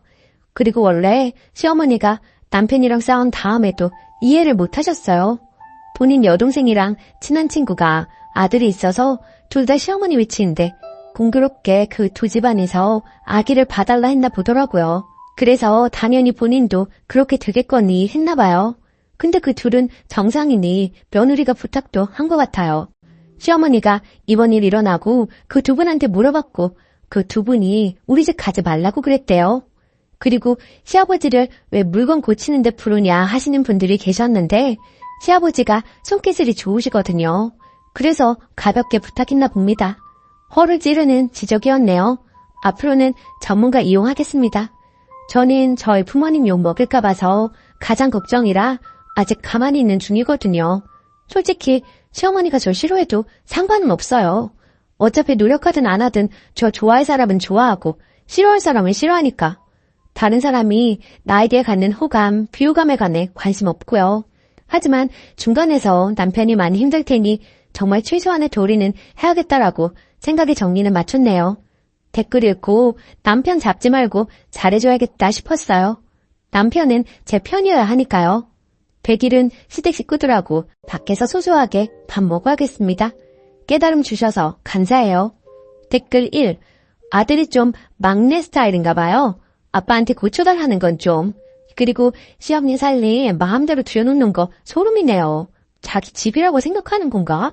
아무튼 하나씩 지금처럼 태클 걸어가며 못하게 선을 그어가는 방법밖에 없어요. 신기한 건 이거 안 된다 하면 오케이, 미안하다, 잘못했다 하고 다른 이상한 민폐 행동 망원 시전. 그래도 시어머니가 본인 잘못이라고 하시는 것 보니 말이 안 통하시는 분은 아닌 것 같네요. 근데 보통 모든 어른 고집은 못 꺾어요. 적당히 그러려니 하고 진짜 못 참는 것들만 솔직히 말씀드려서 해결해봐요. 댓글 2. 저는 시모 때문에 꼭 참다가 애 낳고 폭발했어요. 신랑과 이혼 직전까지 갔고요. 우리 신랑도 그랬어요. 그게 뭐가 문제야? 엄마 의도는 그런 게 아니야. 결국 부부 상담 받고 신랑이 많이 변했습니다. 시모가 무례한 진상이라는 게 판명 났거든요. 내 말은 죽어도 안 듣더니 상담받고 변하더라고요. 암튼 신랑이 시모한테 난리 1차, 나도 시모한테 쌓인 거 폭발해서 다박다박 말했어요. 결국 시모 사과했고 지금은 내 눈치 엄청나게 봅니다. 하지만 막말은 계속하긴 해요. 이건 인간성 문제 같아서 저도 어느 정도 포기했습니다. 시모가 또 막말하면 무식하다, 쌍스럽다 이렇게 생각하세요. 암튼 전 쓰니가 강하게 나가길 바래요. 참지 마요. 귀한 집 딸인데 왜 참나요? 오늘의 사연은 여기까지입니다. 안녕하세요. 저는 아들 둘 키우는 30대 초반 엄마입니다. 늘 저에게 막말하고 상처 주는 못된 신우에게 똑같이 해주고 남편하고 좀 다퉜는데 남편은 제가 너무했다고 하네요. 그동안 당하기만 한 저로서는 전혀 너무했다는 생각이 안 들거든요. 부족해도 한참 부족하기에 전 잘못한 거 없다는 처지예요. 하도 저에게 너무했다고 말을 하길래 댓글 보고 사과하든 사과받든 하려고 합니다. 소소하게 신우이는 저에게 막말을 참 많이 했어요. 그 옷 어디서 샀어요? 언니는 참 검소한 것 같아요, 사람이. 브랜드보다는 보세 옷을 많이 입잖아요. 하면서 돌려가기는 기본이고 살 좀 빼라는 둥, 좀 꾸미고 다니라는 둥, 뒤에는 꼭 농담이라는 말을 붙여가면서 사람을 더 기분 나쁘게 했어요. 그런 일들이 비일비재했고 사건의 주축이 된 일은 제가 아기를 낳고 난 뒤였어요. 첫 아들이 태어났을 때 속눈썹이 너무 길더라고요. 유난히 긴 속눈썹에 참 신기하고 귀엽다고 생각했죠. 우리 부부를 닮아 쌍꺼풀이 없지만 속눈썹이 길다 보니 눈이 너무 예쁘다는 말을 참 많이 들었습니다. 그런데 속눈썹 가지고도 신우한테 독설을 들을 줄은 몰랐어요. 그때 20대 초반 미혼이었던 신우가 하는 말이 언니, 양소가 더러우면 눈썹이 길다고 하던데 좀 관리하지 그랬어요. 얼마나 깔깔 웃으며 이야기하는지 콱 지워받고 싶었지만 철없는 신우라 예? 그게 무슨 말도 안 되는 소리예요. 어디서 이상한 소리만 듣고 다니나 봐요. 하고 무시했습니다. 그리고 몇 년 후 둘째 아들도 속눈썹이 길었어요. 주위 사람들이 아들들이 눈이 너무 예뻐서 부럽다, 좋겠다 해주시는데 예쁘게 봐주시니 얼마나 감사한지. 두 아들 다 저희를 빼다박은 모습이 왠지 뭉클하고 기분 좋았죠. 그런데 이 격떨어지는 20대 중반이 된 신우가 또 입을 놀리더라고요. 언니, 관리 좀 하라니까요. 양수가 더러우니 속눈썹이 저렇게 길잖아요. 하더라고요. 그래서 대답했죠. 그러게요. 근데 나 어머님께서 해주시는 반찬이랑 아버님이 사주신 과일로 대부분 먹었는데 뭐가 그렇게 더러웠을까요? 라고요. 그랬더니 아유, 농담이지. 뭘 그렇게 대답해요. 엄마 아빠 들으면 서운하시게 하더라고요. 제가 입도 또 심하고 몸이 안 좋아서 시부모님이 자주 오셔서 먹을거리 챙겨주셨어요. 임신 전에도 첫째 손주 보러 자주 오시는 어머님이 항상 반찬이나 반찬 재료를 갖고 오셨고요. 한 번씩 시댁 모임 가면 시부모님이나 남편은 가만히 있는데 신우 이것이 저를 한 번씩 뒤틀어요. 저보고 이것저것 시키고 일 부리려고 하는데 그렇다고 당하고만 있는 저는 아니거든요. 한 번은 저보고 엄마가 요리 다 하고 힘들었으니 언니가 설거지하게 엄마는 가만히 있으라고 하길래 네, 어머님이 맛있는 거 해주셨는데 당연히 설거지 해야죠. 근데 아가씨도 아무것도 안 했죠? 같이 해요. 제가 해물 테니까 거품 내주세요. 어머님 음식 맛있게 얻어먹었는데 아가씨도 일해야죠. 하면서 같이 일하게끔 했어요. 저 일부러 골탕 먹이려는 거 뻔히 알고 있었고 제 실수에 어쩔 수 없이 설거지하면서 입 툭 튀어나와 있더라고요. 어쨌든 다시 본론으로 돌아와서 그 뒤 신우가 시집가고 허니문 베이비로 아들 출산했어요. 그리고 며칠 전에 시조카 100일이라 신우 집 다녀왔습니다. 시조카 직접 본 건 처음이었는데 속눈썹이 길더라고요. 어라? 이때다 싶어서 말했습니다. 물론 100일 잔치 끝나고 사진도 다 찍고요. 아가씨, 김신 때 아무거나 막 먹더니 아기 피부가 안 좋네. 그러길래 커피랑 과자랑 많이 먹지 말라고 했잖아요. 100일 전에 피부가 이런 건 또 처음 본다. 그리고 아가씨 양수도 많이 더러웠나 봐요. 어째 속눈썹이 우리 애들보다 더 기네요. 난 또 아가씨는 관리 잘할 줄 알았는데 헛똑똑이네. 그랬더니 갑자기 우네요. 그래서 또 이야기했어요. 농담인데 왜 울어요? 우리끼리 그런 농담쯤은 할 수 있잖아요. 그랬더니 펑펑 울어요. 달래줄 마음도 없고 계속 울고 투덜대는 거 듣기 싫어서 빠르게 점심 먹고 집으로 왔습니다. 그랬더니 남편이 저에게 막 뭐라고 하네요. 결국에는 남편과 말다툼을 했습니다. 아까 말이 너무 심하잖아. 100일 된 아이 예쁘다는 말만 해줘도 모자란데 그게 뭐냐? 혹시 그때 한 말 아직도 마음에 담아두고 그러는 거야? 철없는 애가 한 말을 그냥 넘기고 말지. 뭘 또 똑같이 갚아주려고 하냐? 하더군요. 늘 아가씨가 농담이라고 하는 말에 비수 꽂혀가며 살았어. 똑같은 말 대갚아줬을 뿐인데 그게 펑펑 울 일인가? 난 남한테도 막말 잘하길래 본인은 상처 안 받을 줄 알았지. 아, 그래서 똑같이 하니 속 시원하냐? 그냥 넘길 수도 있잖아. 꼭 그렇게 울려야 해? 무슨 말도 안 되는 말 하면서 애한테 상처를 줘. 양수 더러움에 속눈썹 길다는 거 네 동생한테 배운 거야. 잊고 있다가 조카분이 생각나서 한 말이야. 농담인데 왜 우냐? 네 동생은 그런 농담 해도 되고 나는 왜 안 되는데? 그랬더니 그 뒤로는 할 말이 없는지 한숨만 푹푹 쉬고 결국 지금은 냉전입니다. 이거 제가 속이 좁은 건가요? 저는 할만하니까 했다고 생각하거든요. 후기. 남편에게 댓글들 다 보여줬어요. 처음에는 댓글들이 칼날이 되어 자기 마음에 박히는지 더 화를 내더니 하루 지나서는 자기가 대신 사과한다고 미안하다네요. 자기는 자기 동생이라 워낙 툭툭 내뱉는 말에 익숙해져서 상처라고 생각을 못했는데 대신 사과한다면서요. 그래서 신우가 그동안 했던 험한 말들 사과하기 전까지는 저는 신우 만날 생각이 없다고, 본인도 자기가 한 말인 걸 잘 알 텐데 내 사과 기다리지 말고 스스로 사과한다면 그나마 가족의 정으로 용서해주겠다고. 근데 스스로 사과할 마음이 없으면 인간이 덜 된 거라고요. 남편도 신우랑 자리 만들지 않겠다 하며 알겠다 하네요. 그동안 작은 독설들은 받아치거나 참으면서 넘어갔는데 이번 일로 저도 대놓고 싸우고 똑같이 해줘야겠다 싶었어요. 속이 좀 시원하더라고요. 아무튼 조언 모두 정말 감사했습니다. 댓글. 완전 잘하셨어요. 확인사살 해줘요. 조제 가졌을 때는 관리 잘하라고. 남편은 남의 편이라 그래요. 그냥 깡그리 무시해줘요. 댓글 2. 그 신우 정말 어이없네. 고작 한 번 듣고 울어요. 님은 2번씩이나 똑같은 말을 들었는데 남편분은 어디 머리가 고장나셨나? 본인이 남편으로서 저런 말 둘째 때는 하지 못하도록 제 동생 관리를 했어야 할지. 더러운 건 양수가 아니라 신우 주둥이구만. 2번째 사연. 저희 엄마와 잘 지내는 줄 알았는데 아내가 이혼하자네요. 안녕하세요. 너무 답답한 마음에 글을 올립니다. 아내에게도 보여줄 생각으로 솔직하게 쓰겠습니다. 결혼해서 이제 돌된 아기를 키우고 있습니다. 아내와 결혼할 때 양가에서 반반 지원 받았고 아내는 모아둔 돈이 5천만 원 가량 있었고 저는 모아둔 돈이 없는 상태였습니다. 이 부분에 대해 늘 아내에게 미안하게 생각합니다. 결혼하고 맞벌이로 생활하다가 아내가 임신하며 일을 관두고 결혼하고 경기도로 거처를 옮기는 바람에 주변에 아무도 없고 양가 도움밖에 먼 거리라 아내 혼자 육아중입니다. 아내는 결혼하고 친구를 만난 적도 손에 꼽고 아기 태어나고는 외출을 아예 안 합니다. 제가 주말에 나가서 친구들과 시간 보내라 해도 주말엔 가족과 시간 보내고 싶다며 나가질 않습니다.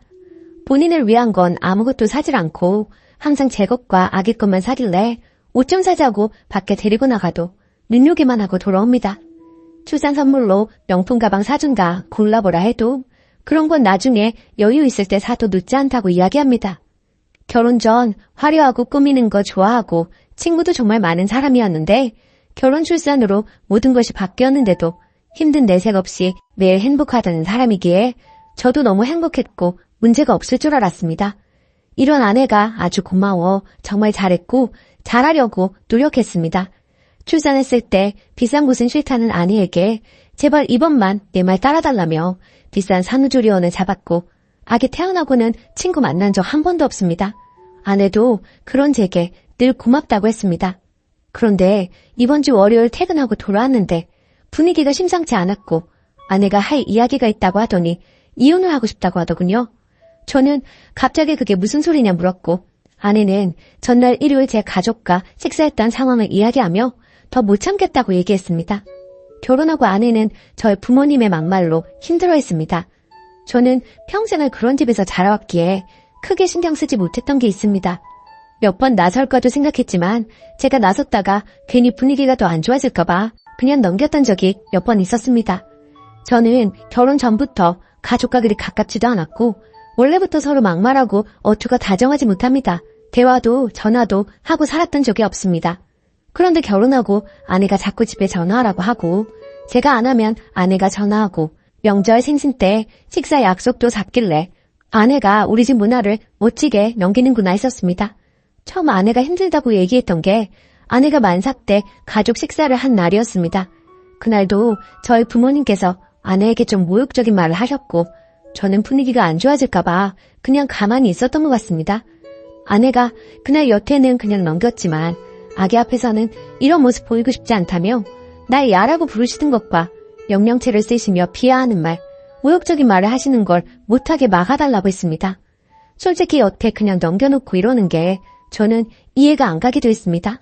그리고 솔직한 말로 진짜 저는 부모님을 안 보고 살아도 상관없어서 그냥 우리 부모님 보지 말고 살자고 했고 아내는 그런 걸 원하는 게 아니라며 그냥 잔인 장모님이 저를 대하는 것 정도만 원한다고 이건 네가 바로 잡아줘야 한다고 했습니다.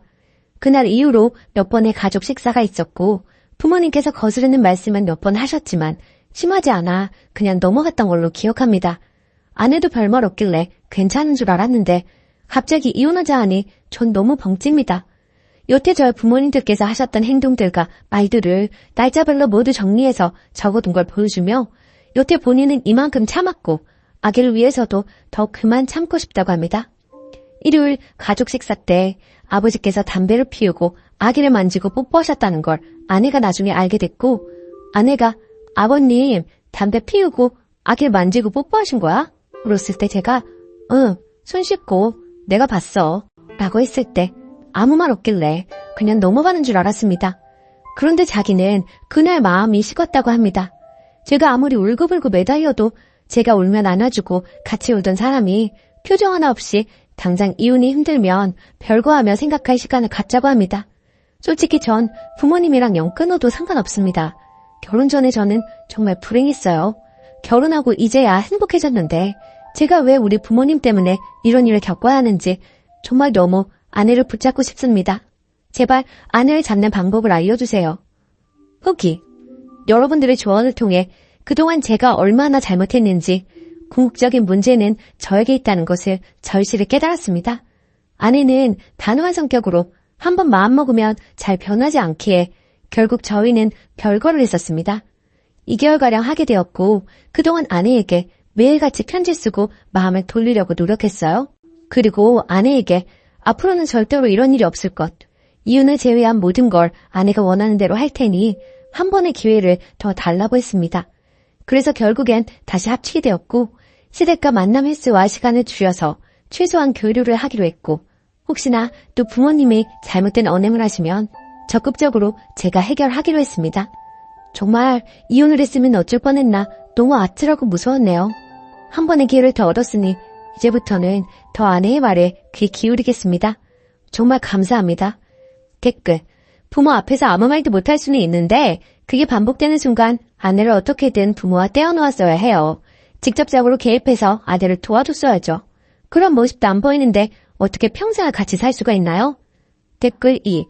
너희 부모가 문제가 큰 게 아니라 이 험한 세상에서 겨우 자기 부모도 못 막아주는 네 놈을 믿고 살 수가 없다는 거예요. 글만 봤는데도 님이 얼마나 찐따 같은지 잘 느껴지는데 님이랑 살 부비고 사는 마누라는 어땠겠어요? 오만정 털릴만 하지. 이 와중에 부모 탓만 하고 있는 거 보니까 평상시에 다른 일에도 어떤 태도일지 뻔하네요. 한 번 더 기회가 있으니 잘하세요. 일단 지금은 그냥 시부모님이랑 아예 안 만나게 하는 게 낫겠어요? 오늘의 사연은 여기까지입니다. 안녕하세요. 다름이 아니라 오늘 좀 황당한 일이 있어서 이렇게 글을 쓰게 되었어요. 글쎄 시누이가 어머니한테서 돈을 빌려간 걸 오늘 알게 되었어요. 한 10년째 어머니 생활비 제가 20만 원씩 드리고 있어요. 어머니는 월세 좀 받아서 생활하고 계십니다. 전 시누이가 용돈 15만 원씩 준 지 한 8년 정도 되는 걸로 알았는데 시어머니의 쌈짓돈이 제법 많으셨네요. 시누이가 어머니 돈 죄다 융통해서 쓰고 있는 줄 그간 몰랐었어요. 시어머니랑 대화 중에 제가 저희 아파트 중도금 때문에 힘들다고 했더니 빌려주시겠다고 하시더라고요. 솔직히 좀 놀랐어요.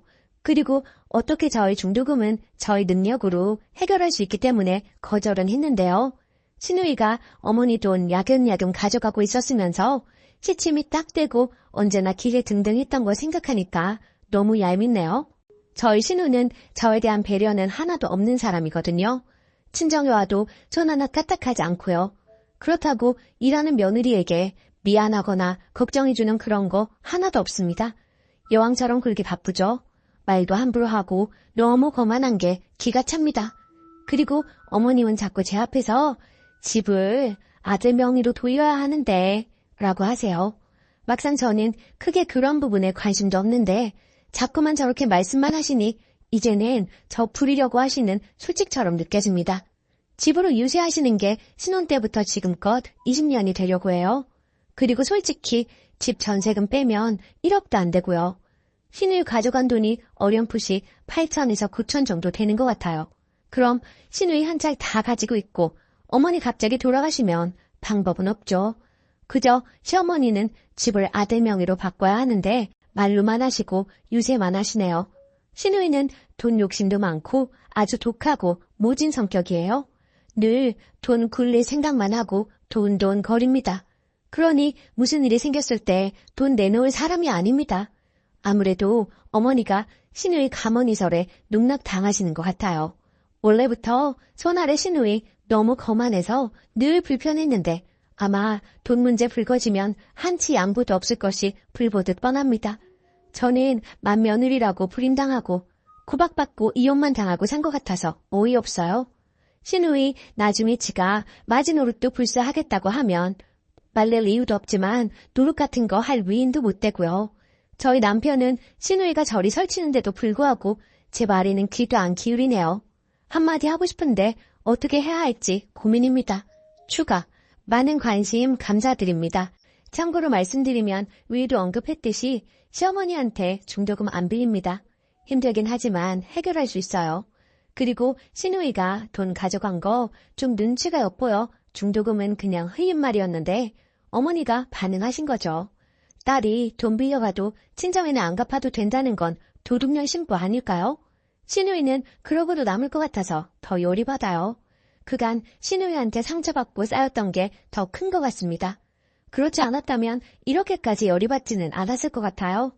돈이야 원래 없었다고 생각할 수도 있는 문제이지만 신우이 하는 짓이 정말 밉상이거든요.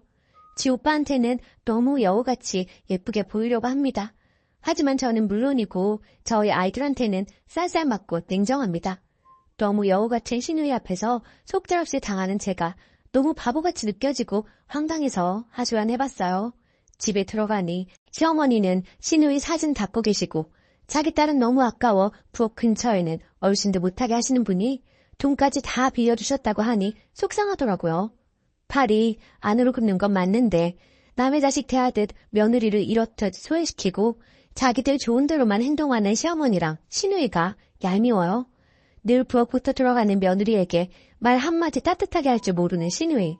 더 이상 상대 말고 무시해버려야겠어요. 자기 친정에서 돈을 빌리던 말던. 그리고 집 명의 문제는 남편 보고 적극적으로 알아보라고 하려고요. 괜히 며느리가 나섰다가 모양만 이상해지니까요. 조언 정말 감사했어요. 댓글 1. 쓰니님 서운하고 섭섭하시죠? 오죽하면 봄볕엔 딸 내놓고 가을볕엔 며느리 내놓는다고 하겠습니까? 쓰니님도 아이들 계시지요? 옆집 아들딸하고 내 아들딸이 같은가요? 달라요. 시어머니가 신우이를 아까워하고 사랑하는 거 그건 뭐 어쩌지 못해요. 님도 계신 님이 친정에서 사랑받는 딸 아닌가요? 누가 이해해주기 바라지 마시고요. 님의 권리 스스로 찾으세요. 며느리라 왜 부엌부터 들어갑니까? 그것부터 바꾸세요. 시댁팔길 자주 가지 마세요. 서서히 줄이시던지요. 댓글 2. 야박하시네요. 시어머니한테 용돈 드리는 20만 원, 말 그대로 용돈이지 생활비는 아니죠. 결국 시어머니가 약간의 경제력이 있다는 건데 설사 경제력이 없어도 내 손 떠난 돈의 쓰임 출처까지 이렇게 검사해야 하는지요? 어머니로서는 신우이가 딸인데 아들만 자식인가요? 그리고 아들, 딸 입장을 떠나 자식된 도리로 용돈 드리는 거 아닌가요? 아들이라 나중에 집 물려받을 생각에 용돈 드리는 것인지요? 그냥 내 남편의 부모니 말 그대로 용돈 드리는 거로 생각하세요. 집집이 모두 경우에 따라 다르겠지만 시어머님이 재산을 물려주시면 고마운 거고 안 주셔도 할 수 없지 않나요? 시어머니 재산, 시어머니 맘대로 하시는 건데요. 조금만 너그럽게 생각하세요. 두 번째 사연. 의사 아들이라고 생활비 300만 원 요구하는 시댁. 힘들어요. 저는 결혼 3년차 주부입니다. 30살 간호사와 33살 레지던트로 만나 결국 결혼까지 꼴이 나게 되었습니다. 그런데 결혼할 당시에 저도 사회생활을 늦게 시작했고 신랑도 사회생활을 늦게 시작해서 모아놓은 돈이 한 푼도 없었습니다. 게다가 양쪽 집안의 형편이 좋지 않았던 터라 예단 예물 혼수 다 생략하고 결혼식만 올리기로 했습니다. 이 생각은 전적으로 제 신랑의 생각이었고요. 그렇게 결혼을 하고 신랑이 전문의를 따면서 신랑 앞으로 대출을 받아 34평 아파트를 한 채 장만했습니다. 거의 대출을 이용해 아파트를 분양받은 셈이 되겠네요. 그리고 남편의 연봉이 8,500인데 전문직이라 세금이 꽤 많이 떼이는 편입니다. 참고로 저는 신랑의 권유로 일을 그만두고 2세 계획에 전념해 있는 상황이고요. 전적으로 신랑이 받아오는 월급으로 생활하고 있는데요. 그 월급의 50% 이상은 대출 상환금으로 나갑니다. 원금 플러스 이자 포함해서요. 그리고 집을 사면서 승용차까지 사서 할부금이 나가고 있는 상황이고요. 거기에 각종 보험, 세금, 생활비, 적금 등등 게다가 신랑 의대 다닐 때 학비 대출받은 거 장기를 받아서 아직도 남아있습니다. 그거 다 떼고 나면 100에서 150 정도가 남습니다. 그리고 제 신랑의 계획은 시댁의 용돈 70만 원, 절 친정에 70만 원 이렇게 드리려고 했었다고 합니다. 그런데 절 친정 같은 경우에는 넉넉한 형편은 아니지만 아버지가 공무원이셔서 두 분 먹고 사시는 데는 지장이 없기에 저희 형편에 맞춰 용돈을 30만 원으로 줄이자고 했고 얼마 전까지만 해도 우리 집 30만 원, 시댁 70만 원 이렇게 용돈을 드리고 있었는데요. 이번 시어머님 생신 때 시어머니께서 저희 신랑을 안방으로 부르시더니 다른 의사 가진 부모님은 예단에 지참금까지 받는다던데 우리들은 뭐냐? 그런 거 하나 받은 거 없고 완전 꽁으로 결혼을 했어. 용돈이라도 한 달에 300만 원 줘라. 그래야지 원 이거. 저희 신랑도 월급 받으면 뻔히 어디로 들어가는지 잘 알고 있었기에 착잡했었고요. 그리고 이번 달 시부모님 용돈 보내드리던 날짜에 도저히 300을 맞출 수가 없어서 일단 100만 원을 보내주었더니 다시 저희 통장으로 재송금을 하셨더라고요. 그걸 알게 된 신랑. 화가 났는지 바로 시댁으로 전화를 하더라고요. 유목조목 설명시켜 드리더라고요. 앞으로 연봉 협상이 더 잘 되면 그때 300으로 용돈 드리겠다고 사정 아닌 사정을 하고 이해를 시켰고요. 그런데 그 후부터 시부모님들의 태도가 180도 달라지셨습니다. 한날은 시댁에 가서 TV를 보고 있었어요. 참고로 시댁과 우리 집의 거리는 승용차로 2시간 30분이 걸립니다. 그래도 한 달에 한 번 이상은 꼭 가려고 노력하고 있고요. 그런데 TV 보시면서 시어머니께서 하시는 말씀이 저 들으라는 듯이 원래 집안의 경제는 여자가 조정하는 건데 저렇게 여자가 돈을 쥐고 있으니 시댁 식구들한테 돈을 쓸 리가 없지 하시면서 마구마구 비난을 하시더라고요. 그리고 동서가 고구마를 구워왔는데 저한테는 먹어보라는 말 한마디를 안 하시더라고요. 너무 섭섭해서 눈물이 나올 지경이었습니다. 그렇게 섭섭한 마음으로 뒤로 한 채 혼자 운전을 하고 집에 가는 차 안에서 눈물이 주룩주룩 흐르더라고요. 그렇지만 사실은 신랑한테는 말할 수 없었고 저 혼자 삭혔습니다. 신랑이 알게 되면 속상해할 테고 신랑 성격에 분명 시부모님들께 한마디씩 할 것 같아서요. 그냥 저 속으로 삭혔습니다. 그리고 이렇게 글을 올려봅니다. 정말 시댁과의 갈등이라는 게 한번 골이 생겨버리니 돌이킬 길이 없다는 것 같다는 생각이 드네요. 이 마당에 적금을 깨고 생활비를 줄여가며 300만 원이라는 용돈을 드려야 할지 아니면 계속 이런 냉전의 상태로 지내야 할지 자식된 도리를 잘하고 싶었는데 무리한 것을 요구하시니 너무 힘이 듭니다. 마음이 정말 답답하기만 합니다. 후기. 댓글이 얼마나 달렸을까 생각하며 한참 만에 들어와 봤는데 정말 감사합니다. 그리고 얘기가 길어질까봐 결혼할 당시 상황과 제가 현재 쉬고 있는 부분에 대해서는 설명을 거의 하지 않았는데요. 그 때문에 오해하시는 분들이 계신 것 같다는 생각이 드네요.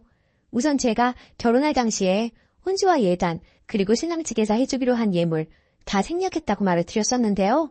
이야기하자면 너무나도 길지만 최대한 줄여서 얘기를 해보자면 저희 아버지가 공무원이시긴 하시나 어머니께서 꽤 오랜 투병 생활을 하셨던지라 집안 형편이 많이 좋지 않았습니다.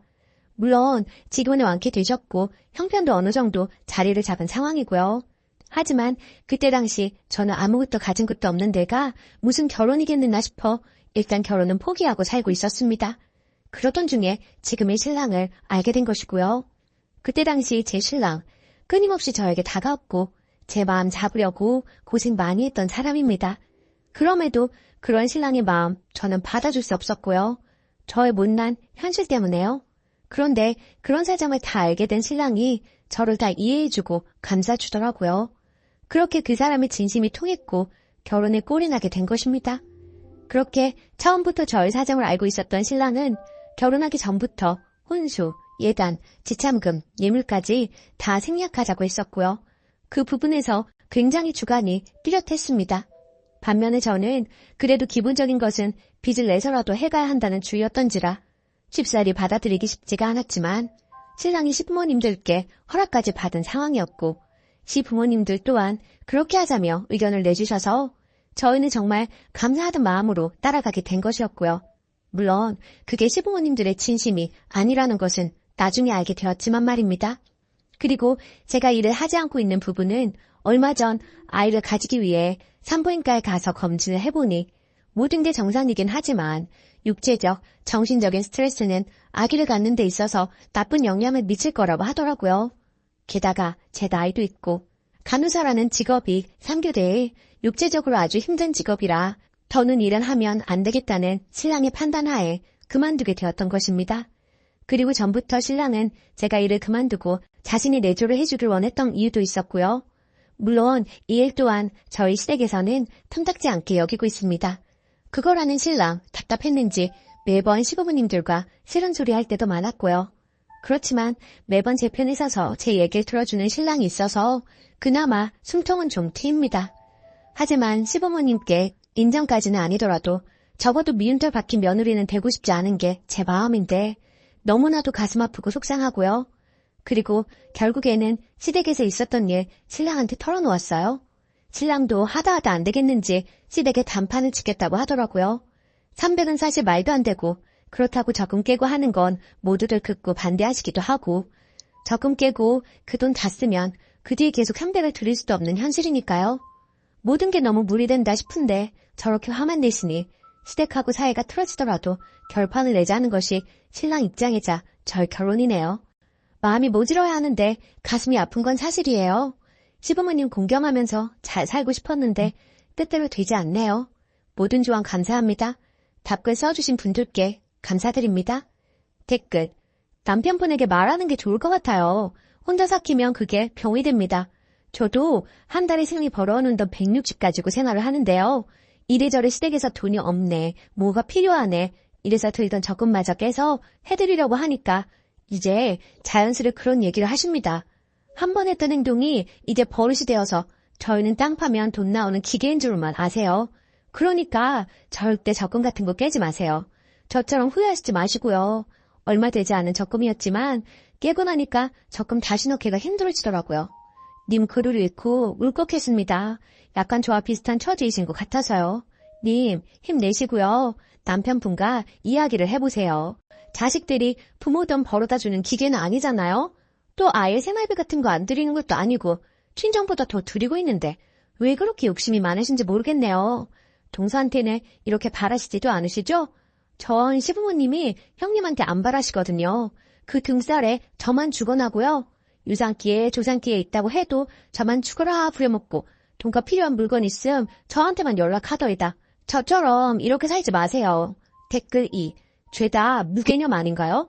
집 좀 작은 데 살고 차가 꼭 필요한가요? 돈 없으면 걸어다니고 적당히 있으면 버스 타고 다니면 되는 거지. 무리하게 집 큰 거 사고 차 사고 그렇게 살아야 하나요?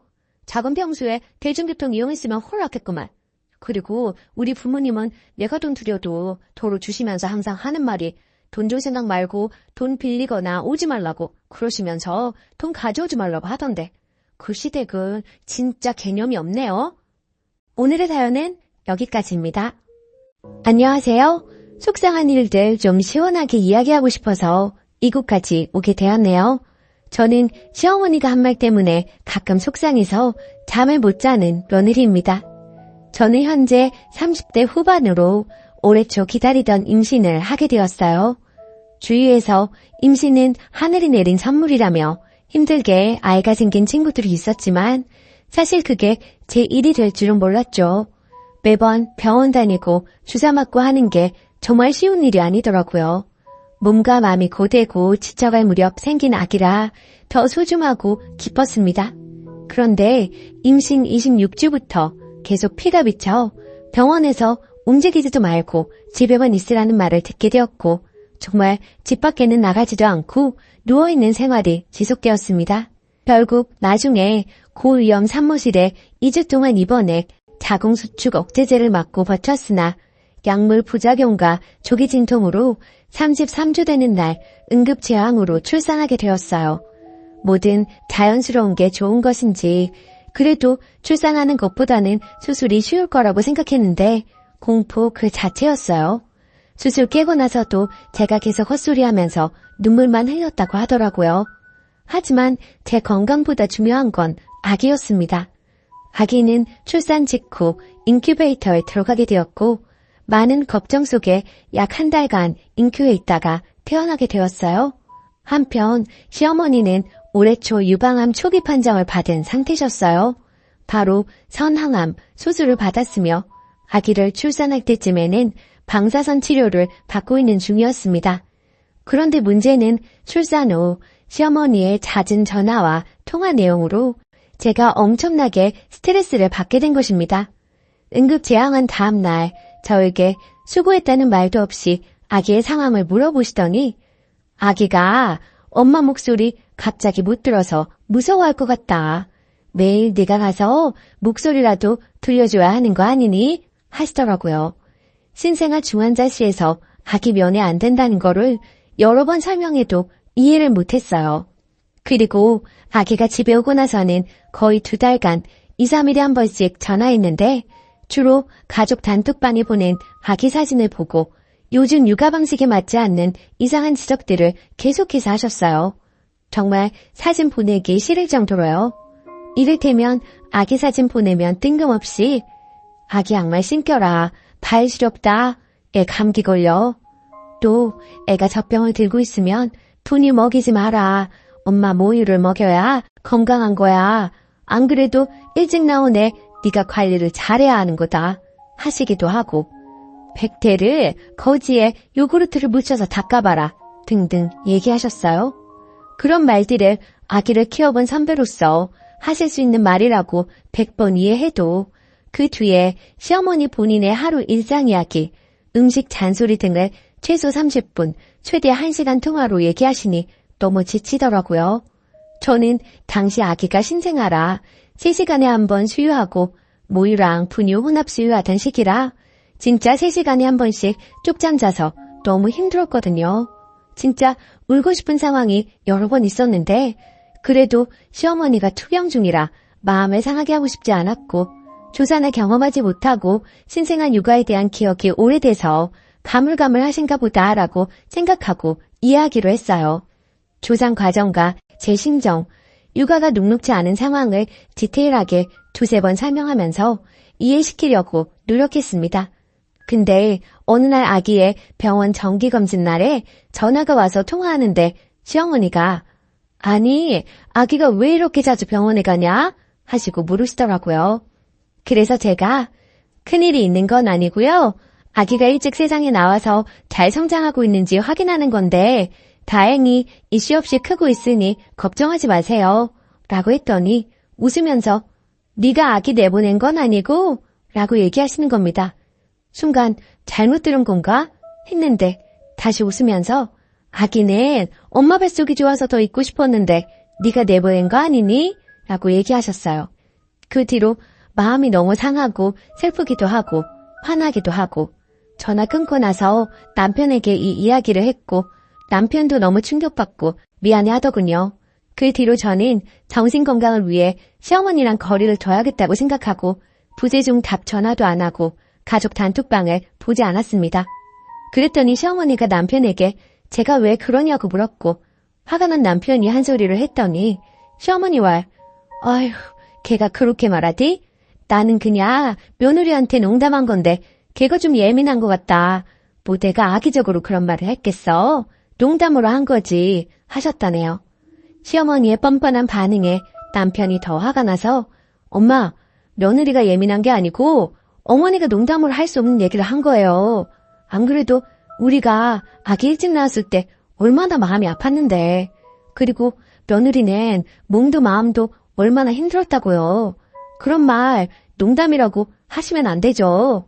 하고 뭐라고 하면서 아내한테 함부로 하지 말라고 얘기했다네요. 그제야 시어머니가 알겠다고 반응하셨대요. 그렇게 상황이 마무리되었는데 저는 생활하다 불쑥 그 말들이 떠올라요. 시어머니의 비상식적인 말이 떠오를 때마다 그때마다 화가 나서 다시는 보고 싶지도 목소리도 듣고 싶지 않다는 생각이 드네요. 그래서 앞으로 올 설날에 너무 시가에 가기 싫은데 남편, 아기, 그리고 치료 중인 거 고려하고 꼭 참아야 되는 건지 혼자 답답하고 너무 스트레스 받는 중입니다. 어떻게 하는 게 현명할까요? 후기. 결국 이번 설에는 안 가기로 남편하고 합의했어요. 아이 때문에 움직이기도 어렵고 다 안 가기로 했고요. 지금은 시어머니랑 불편하고 어색하겠지만 점점 이렇게 멀어지는 분위기를 만들어야 나중에 서로 힘들지 않을 것 같네요. 단톡방도 나와버렸어요. 사진은 남편이 자기가 보낸다고 하더라고요. 그게 저희 사정에 맞는 것 같고요. 조언해주셔서 감사했습니다. 댓글. 안 내키면 설날에도 가지 마요. 엄마가 행복해야 아기도 행복합니다. 남편에게는 밤에 잘 때도 생각나고 너무 스트레스라고 하시고 상처받은 마음이 풀리려면 시간이 좀 필요할 것 같다고 하세요. 그래도 남편이 정상이라 천만 다행입니다. 남편까지 승리 보고 예민하다고 몰아붙이면 이번 생은 힘들어서 어떻게 사나요? 댓글 2.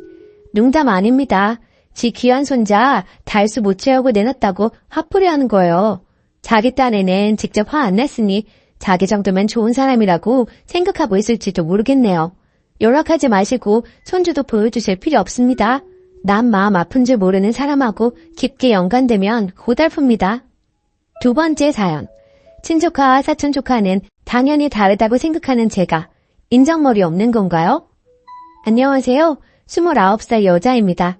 제 상식과 벗어난 일을 겪어서 이곳이 결혼하시고 실제 조카, 자녀가 계신 분들이 많을 것 같아 조언 좀 구하고자 이렇게 글을 남깁니다.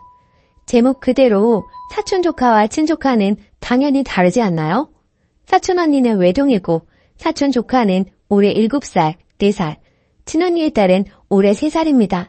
사촌언니는 외동이고 저랑 10살 차이가 나고 제가 아기를 좋아하는 편이라 친언니 아기가 없었을 때는 사촌조카 출산, 돌, 가끔 어린이날, 명절, 크리스마스, 생일 때 옷, 신발, 용품 등을 사줬습니다. 그 후로 친언니가 임신하고 제 친조카가 태어나다 보니 당연히 저도 제 친조카에게 모든 것들이 몰빵이 되었고 친조카가 태어나기 전보다 사촌조카에게 주는 선물 등의 빈도수가 자연스레 줄었습니다.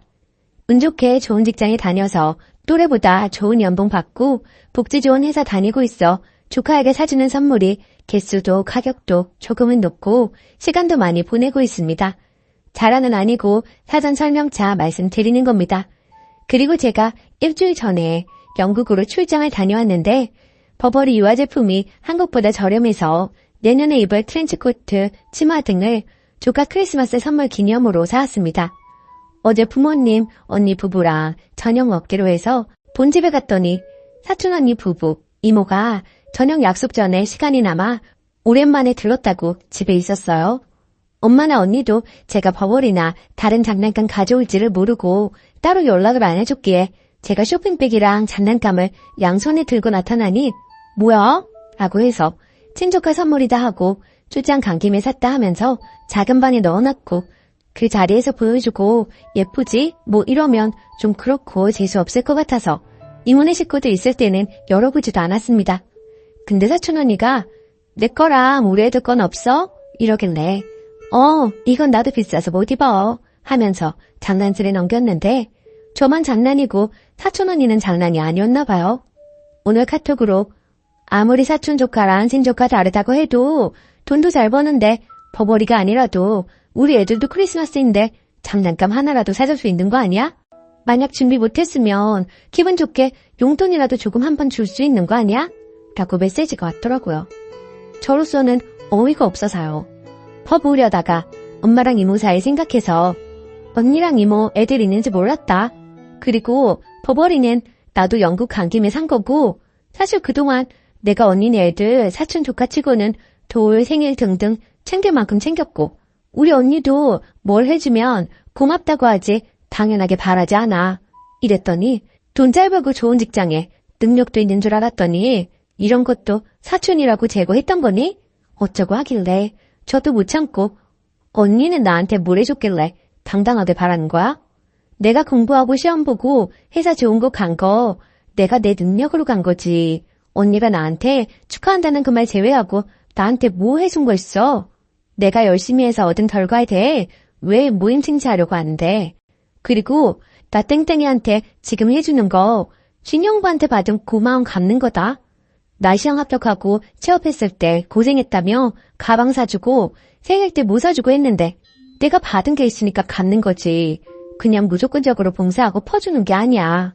그리고 설사 내가 내 언니한테 무조건적으로 봉사한다고 해도 언니한테 이렇게 설명할 필요도 없고 라고 하니 그래 너 잘났다. 언제까지 그렇게 잘나는지 한번 볼게. 이러길래 그냥 차단하고 씹었습니다. 같이 욕해주세요 이런 의도 아니고 제가 센스가 좀 없었던 건가요? 사촌 언니 큰딸은 내년에 학교 가니 가방이라도 사줘야겠다고 생각하고 있었는데 얘한테 그러면 안 될 수도 있지만 그 생각도 싹 사라지고 정 떨어져서요. 추가. 어제 글 올리고 댓글 달아주신 거 오늘 아침에는 읽을 수 있는 개수였는데 지금은 아침보다 더 많은 댓글이 달렸네요. 먼저 소중한 의견 감사합니다. 그리고 오촌 조카라는 거 촌스로는 아는데 하도 사촌 조카 하다 보니 글이 이렇게 적었는데 앞으로는 확실하게 오촌 조카라고 하려고요. 왜 그동안 선물을 많이 해줬느냐 하는데 사촌 언니 아이들을 이모가 봐주고 있고 엄마랑 이모가 사이가 좋고 집도 가까워 서로의 집 막내가 잦았습니다. 그러다 보니 저희 엄마도 저도 자연스레 사촌 언니 자녀에게 정이 쌓이고 예뻐해서 자발적으로 사준 거고 사실 엄청나게 많이 자주 무엇을 사주지는 않았습니다. 저도 눈치가 있고 어마어마한 명품 선물도 아니고 겨우 버버리 가지고 자랑하는 건 없어 보인다 생각해서 만약에 사촌